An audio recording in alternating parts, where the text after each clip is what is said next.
and Bridgewater starts each of her days the same, kissing a photograph of her dead husband and wishing she could kiss him in person. Much-loved grandfather David Thomson, 60, died on October 31 last year, after a car struck his bike on Trobe Street in Delacombe, near Ballarat. The driver, 40-year-old Bradley John Spark, crossed over to the wrong side of the road and left Mr Thomson for dead, speeding off back to his residence and later agreeing to hide his damaged vehicle in a paddock.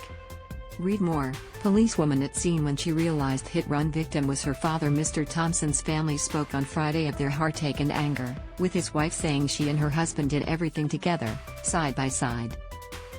They had plans to travel overseas and many dreams for their retirement. She felt robbed, having waited 45 years to find the man she wanted to spend the rest of her life with. Ms. Bridgewater cried herself to sleep most nights, she said. Death changes everything.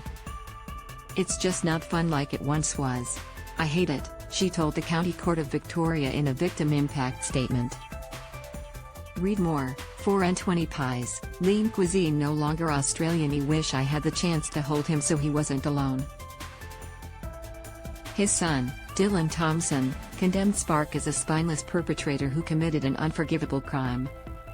His father was the most important and influential person in his life, he said.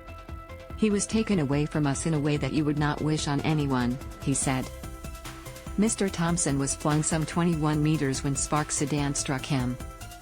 His colleagues recalled driving past the scene of the crash, not knowing it was their mate. His daughter, Sophie Thomson, is a police officer and recalled attending the scene of her father's death. She said she'd never forget seeing him under a white sheet on the road. She encouraged the court to think about how often the word "dad" comes up, for instance, on the radio.